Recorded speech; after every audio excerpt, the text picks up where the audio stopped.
There is a particular kind of silence that follows the moment you realize the people who are supposed to love you the most are only counting the money in your pocket. I have felt that silence. I sat in a room full of my own family, surrounded by laughter and the smell of food I grew up with, and felt more alone than I ever did scrubbing hotel bathrooms at 5 a.m, thousands of miles away. This is the story of how I spent 12 years chasing $130,000, finally caught it, came home, and watched it slip through my fingers faster than I ever thought possible. I won't tell you everything that happened. I'll only tell you enough to make you understand why. Some nights, I still lie awake, wondering if going home was the biggest mistake of my life. I will not lead with my name or where I came from. Let me start with the feeling that still wakes me up at night. There is a particular kind of silence that follows the moment you realize the people who are supposed to love you the most are only counting the money in your pocket. I have felt that silence. I have sat in a room full of family, surrounded by laughter and the smell of food I grew up with, and felt more alone than I ever did in a tiny apartment thousands of miles away, scrubbing hotel bathrooms at 5 a.m. This is the story of how I chased a number for 12 years, finally caught it, and then watched it slip through my fingers faster than I ever thought possible. I am not going to tell you everything that happened. I am only going to tell you enough to make you understand why, some nights, I lie awake wondering if I made the biggest mistake of my life by going home. My name is Kavita. I am 38 years old, and for almost 12 years, the United States was the only place I called home. I did not arrive with confidence or a plan. I arrived with 2 suitcases, a letter from a distant cousin's husband promising me a job, and almost no English beyond what I had memorized from a notebook on the airplane. I remember standing in the airport, watching everyone move so quickly around me, feeling like I had landed on a different planet. I was 26 years old, and I had left behind a small town outside Lucknow where everyone knew my name, my family, and my business. In America, I was nobody. I was invisible. And in some strange way, that invisibility became my shield. The first job I found was cleaning hotel rooms, 12 hours a day, sometimes 6 days a week, pulling sheets off beds that strangers had slept in, scrubbing bathtubs until my knuckles cracked and bled in the winter months. I remember calling my mother from a payphone outside the hotel, telling her everything was wonderful, that I had a good job, that she should not worry. I did not tell her about the manager who screamed at us in a language I barely understood, or the nights I cried myself to sleep because my body ached in places I did not know could ache. After 2 years, I left the hotel and started working at a small restaurant owned by a family from Gujarat. The pay was better, and I learned English faster because I had no choice. Customers did not wait for you to find the right word.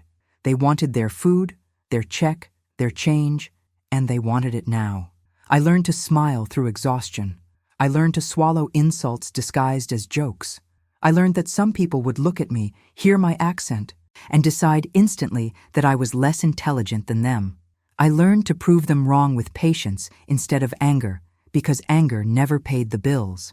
By the time I turned 30, I had moved into caregiving work, looking after elderly Americans in their homes.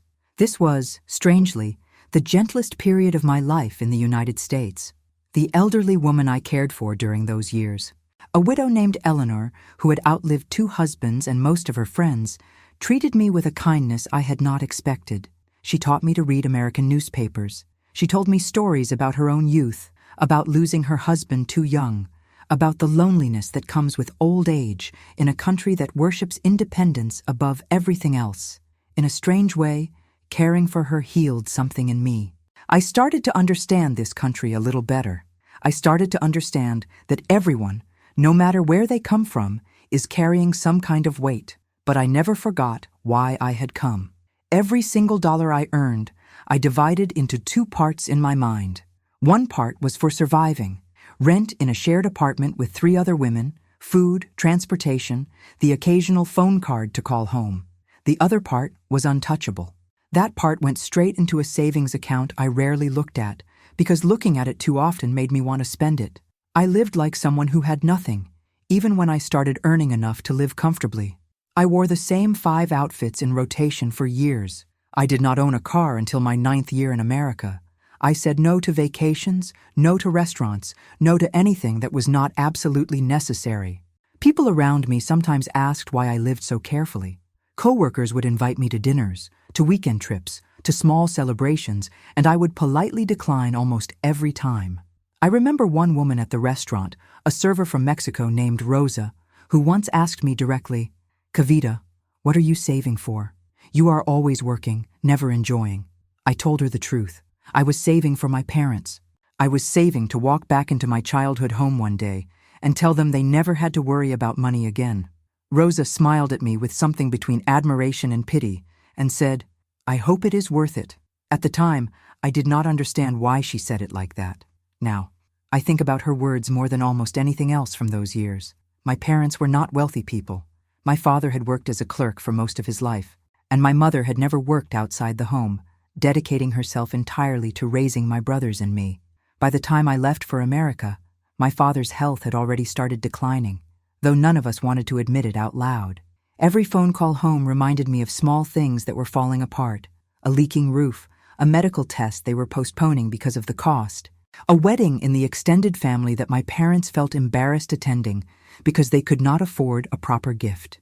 Each of these small details became fuel for me.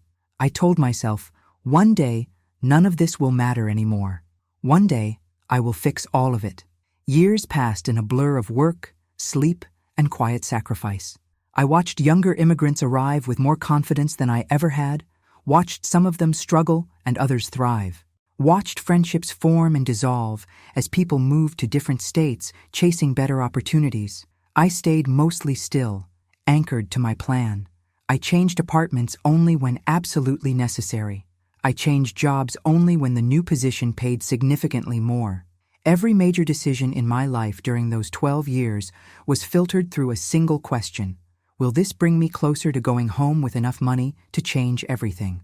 By my 10th year in the United States, I had crossed $100,000 in savings. I remember staring at that number on my laptop screen, sitting alone in my small room, and feeling a wave of emotion so strong I had to close the laptop and just breathe for a moment. It felt unreal. A girl who had once cleaned hotel rooms for minimum wage had built, dollar by dollar, a small fortune through nothing but stubbornness and sacrifice. I called my mother that night, though I did not tell her the exact number. I simply told her, "Ma, soon I'm going to come home, and things are going to be different for us." Over the next 2 years, I pushed even harder, picking up extra shifts, taking on additional caregiving clients on weekends, cutting my expenses down to almost nothing. By the time I made my final decision to return to India, I had saved $130,000. To many Americans, this might not sound like an extraordinary amount, but to me, raised in a household where every rupee was counted twice before being spent, this number represented something almost sacred. It represented 12 years of my youth. It represented every holiday I missed, every relationship I never allowed myself to fully pursue, every moment of loneliness I endured, because I believed it was temporary, because I believed it was the price of a better future. I remember the final weeks before I left. I sold the few pieces of furniture I owned. I said goodbye to Eleanor, who held my hands and told me she was proud of me, though her eyes were wet with tears she tried to hide.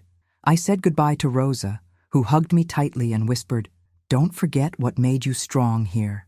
I did not fully understand what she meant by that. Not then. On the airplane back to India, I sat by the window and watched the lights of the city disappear beneath the clouds.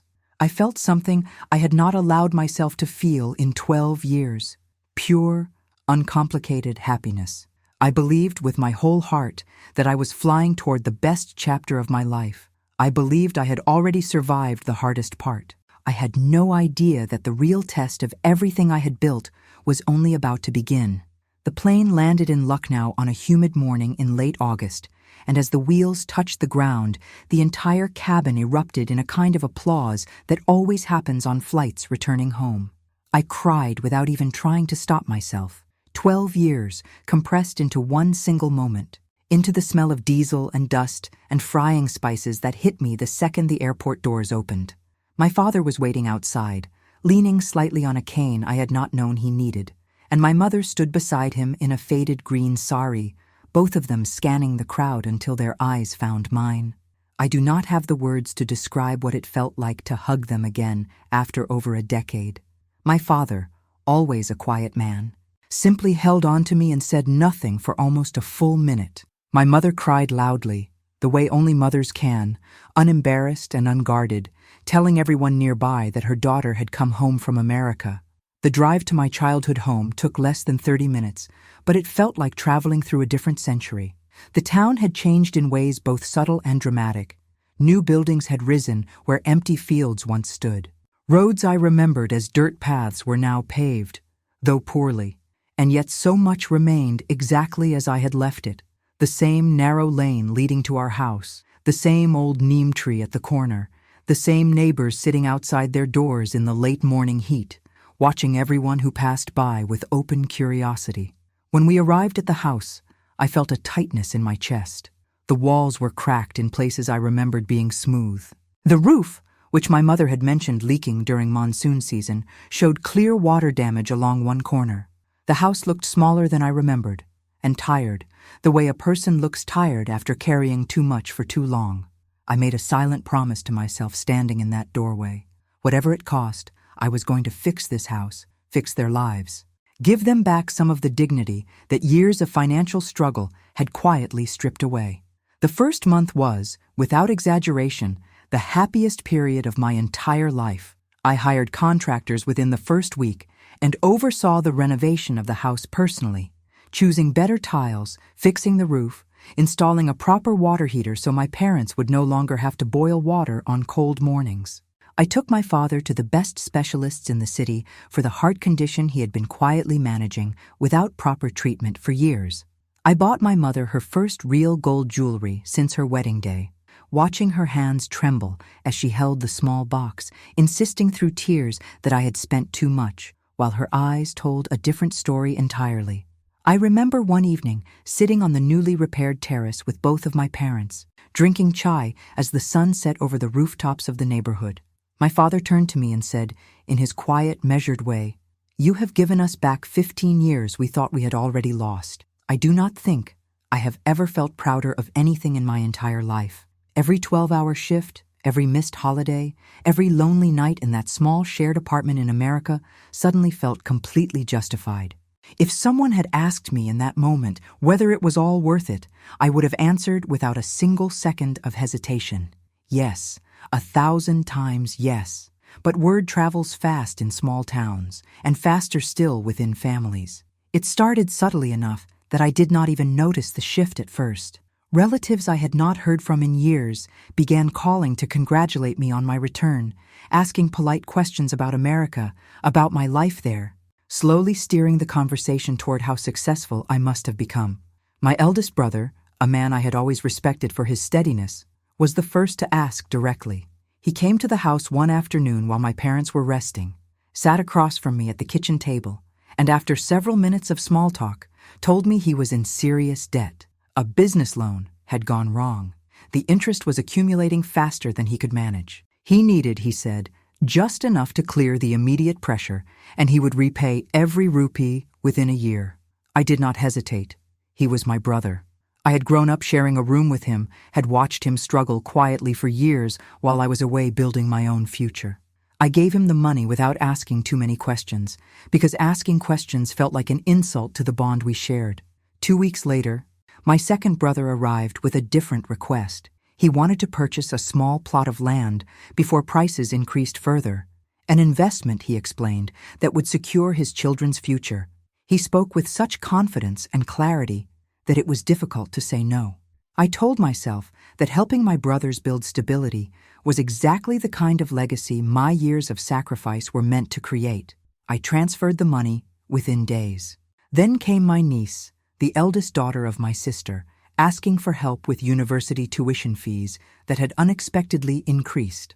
Then a nephew, barely into his 20s, explaining a business idea involving imported electronics that he was certain would make him independently wealthy within 2 years, if only someone could provide the initial investment. Then distant cousins I had not spoken to in over a decade, people whose names I sometimes struggled to remember, calling with stories of medical emergencies, unpaid debts, and sudden opportunities that could not wait. I want to be honest about something. In the beginning, I gave because I wanted to give. There is a particular kind of guilt that lives inside immigrants who leave their families behind. A quiet voice that whispers, "You escaped," while they stayed and struggled.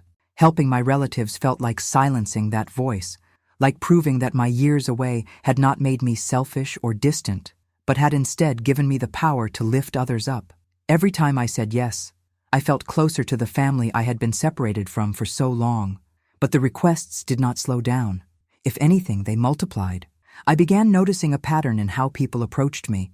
Conversations that started with questions about my health or my flight back to India would inevitably shift, sometimes within minutes, toward a need, an emergency, an opportunity I simply could not miss. Family gatherings, which I had once imagined would be filled with warmth and reconnection, slowly transformed into something closer to negotiations. I would arrive at a cousin's home for what I believed was a simple dinner invitation, only to realize halfway through the meal that the entire evening had been arranged around asking me for money. The phrase I began hearing repeated in different variations from different people started to wear a groove into my mind like water slowly carving stone. You lived in America, you can afford it. You earned dollars, not rupees. This is nothing to you. You have already helped others, why not us? Each time I heard it, something in me wanted to scream that they had no idea what those dollars had cost me. They had not seen the blisters on my hands from years of cleaning. They had not heard the silence of an empty apartment on holidays when everyone else was celebrating with family. They had not felt the particular exhaustion of working in a language that was not your own, smiling at customers who looked at you like you were less than human. To them, I was simply a woman who had gone to America and come back rich. The 12 years in between had been erased, compressed into a single, simplified story. She left poor, she returned wealthy. I tried for a while to keep a mental record of who I had lent money to and how much, telling myself I would eventually be repaid and could track everything properly.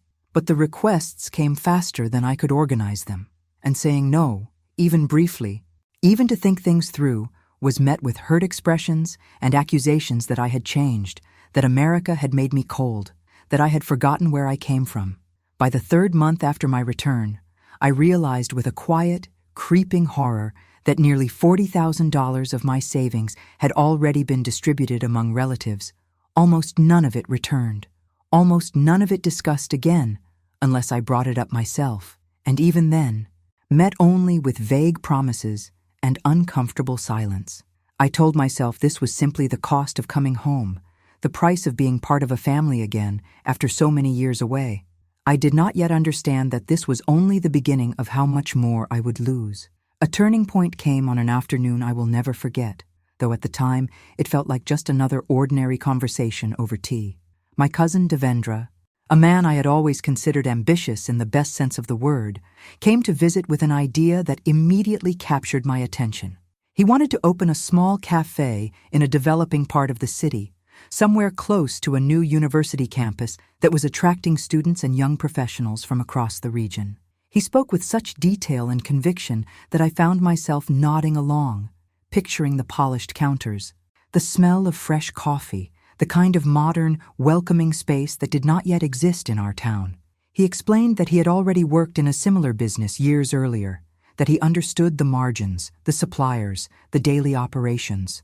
All he needed, he said, was capital, and in exchange, he offered me a share of the ownership, framing it not as a loan, but as a genuine partnership. For the first time since returning home, I felt something beyond obligation. I felt excitement. This was not simply handing money to a relative in need.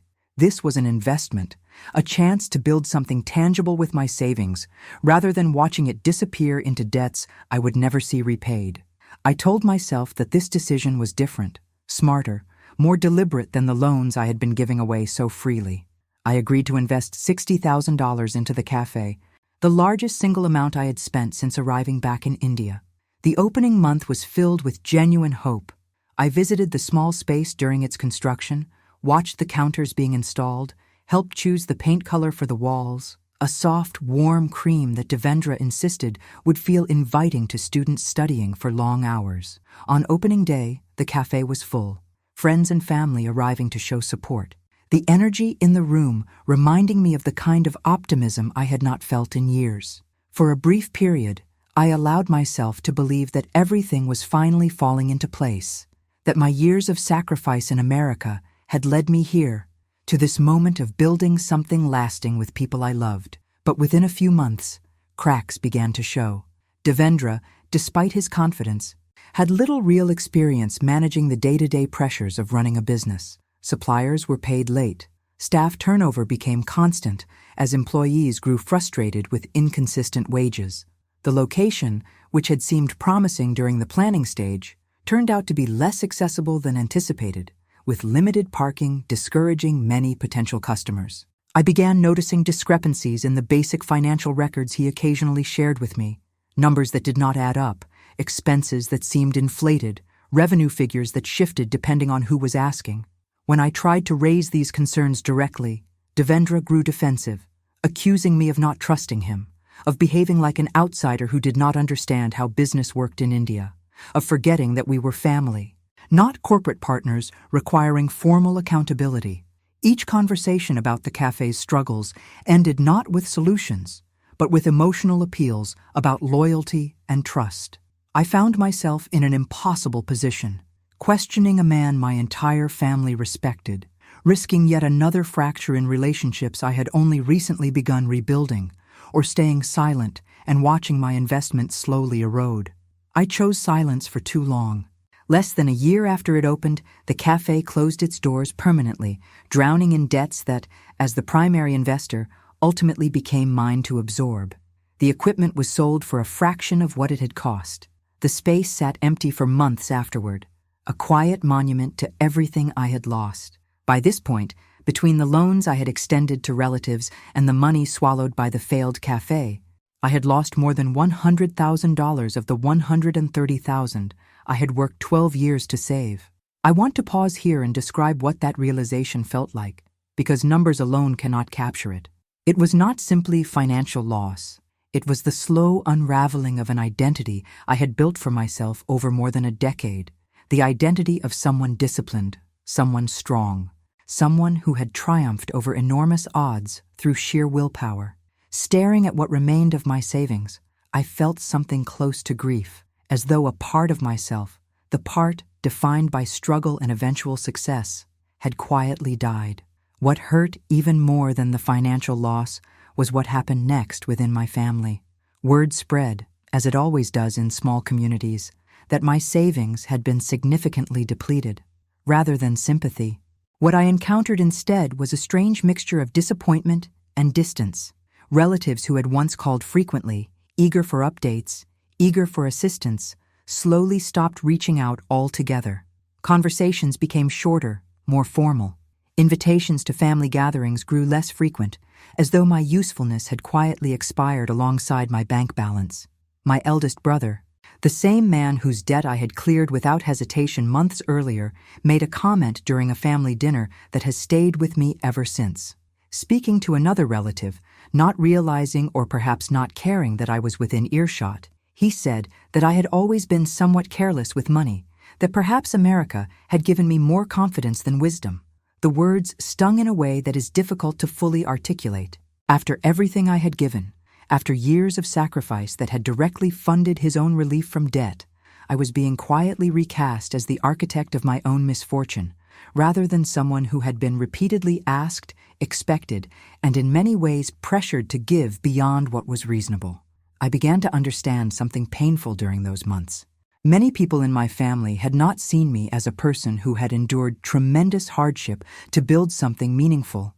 They had seen me as a resource, a source of relief for their own struggles, valuable only insofar as I continued providing. The moment I could no longer give freely, much of the warmth I had mistaken for renewed family closeness began to fade. I started saying no more firmly after the cafe closed, recognizing that I could not continue sacrificing what remained of my future for obligations I had never fully agreed to in the first place. But saying no came with consequences I had not anticipated. A nephew I declined to help stopped speaking to me entirely. A cousin spread comments, suggesting I had grown arrogant and distant since living abroad. Even my own sister, whom I had always been close to, seemed to grow cooler toward me. Caught between her loyalty to me and pressure from her own husband's family, who had also hoped to benefit from my return. There were nights during this period when I sat alone on that same terrace where my father had once told me I had given them back 15 years and felt an overwhelming sense of isolation, despite being surrounded, for the first time in over a decade, by family. I had spent 12 years lonely in America, surrounded by strangers, dreaming of the day I would return to people who truly knew and loved me. Now I was home, and yet loneliness had simply taken a different shape, quieter and more confusing because it existed within proximity rather than distance. I began to think often of Rosa, my old coworker from the restaurant, and the words she had said to me before I left. "Don't forget what made you strong here."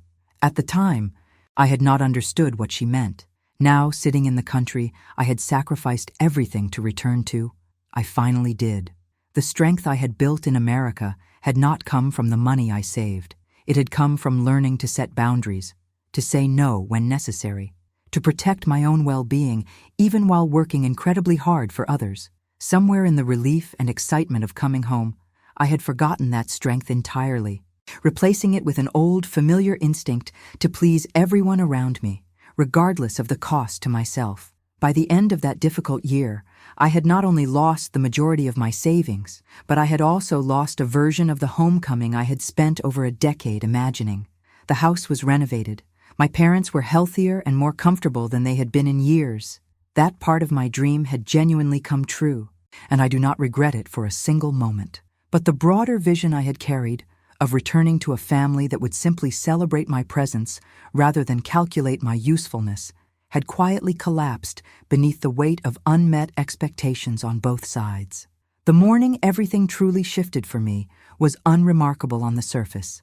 I woke up early, made tea for myself the way I used to during quiet mornings in America, and sat alone in the kitchen before anyone else in the house was awake. I had begun doing this in recent weeks, carving out small pockets of solitude in a household that otherwise felt constantly occupied by visitors, requests, and obligations. In that silence, I finally allowed myself to do something I had been avoiding for months. I sat down with a notebook and calculated, honestly and completely, exactly how much of my $130,000 remained. The number that stared back at me was smaller than I had expected, even after months of watching it shrink. Between the loans to relatives, most of which had never been repaid despite repeated promises, and the money lost in the failed cafe investment, I was left with barely $20,000, a fraction of what I had carried home with such pride less than 2 years earlier. I remember staring at that number for a long time, feeling something unexpected, not despair, but clarity. I realized, sitting in that kitchen, that I had spent 12 years in America learning how to survive in a world that did not care about my feelings, only about results, deadlines, and discipline. Yet somehow, upon returning to the place I considered home, I had abandoned every lesson that environment had taught me.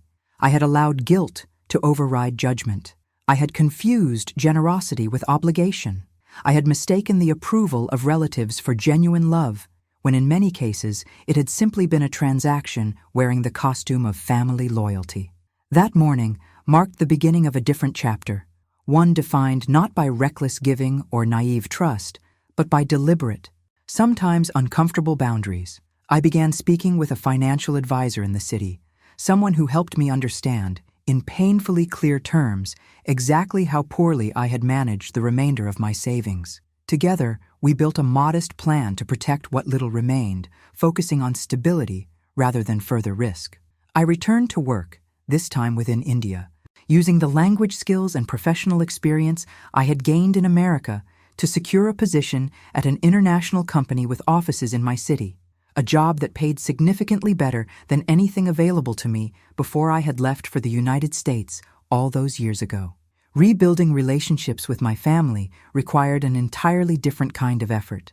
I had honest, often difficult conversations with my brothers, explaining clearly that I could no longer serve as an unlimited source of financial support, that the loans I had already given had cost me far more than they realized, and that continuing in that pattern would leave nothing for my own future. Some of these conversations went poorly. My second brother, the one who had purchased land with money I had given him, grew distant and has, to this day, never fully repaid what he borrowed. But others, including my eldest brother, eventually came to understand the position I had been placed in, and slowly, carefully, we began rebuilding a relationship based on something closer to mutual respect rather than dependency. My parents, throughout this entire period, remained the one constant source of comfort and understanding. My mother, in particular, surprised me one evening by acknowledging something I had not expected her to see so clearly. She told me she had watched with growing concern as relative after relative arrived at our door with requests, and had wanted to warn me, but had not known how, fearing it would seem as though she was trying to control decisions that were rightfully mine. She told me she was proud, not of the money I had originally brought home, but of the strength she had watched me develop in learning, however painfully, to protect myself. As I reflect on everything that happened, the renovation of my parents' home, the medical care that extended my father's quality of life, the moments of genuine connection I experienced even amid the difficulties, I do not regret returning to India. I do not regret helping my parents, and I never will. That decision remains, without question, the best use of money I have ever made in my entire life. But I have had to make peace with a more complicated truth. The version of homecoming I had imagined during those long years of sacrifice in America, a triumphant return where success would be celebrated rather than quietly calculated for its usefulness to others, was, in many ways, a fantasy built from loneliness and longing rather than realistic expectation. Family, I learned, does not automatically mean unconditional understanding. Love, even genuine love, can sometimes coexist uncomfortably with expectation and entitlement, especially when shaped by years of financial struggle on one side and perceived abundance on the other. If I could speak to the woman I was on that airplane home, watching the lights of the city disappear beneath the clouds, believing she had already survived the hardest part of her journey, I would tell her something important. I would tell her that earning $130,000 through 12 years of relentless sacrifice was, in many ways, the easier task. The harder task, the one nobody had prepared her for, was learning how to protect that achievement once she returned to a world that saw her success not as something to admire, but as something to share, whether she chose to or not. Today, I am rebuilding slowly, with more wisdom and far more caution than I carried during those first hopeful months back in India. I still believe in helping family. I still believe in generosity. But I have learned, through painful experience, that generosity without boundaries is not strength. It is simply a slower form of losing yourself. I came home believing money would finally bring me peace. Instead, it brought me a different kind of education, one written not in dollars, but in the difficult, necessary lessons of learning exactly where my own worth ends and the expectations of others begin. That is the story of how I achieved the dream that drove me through 12 lonely years in America, and how achieving it taught me the hardest lesson of my life.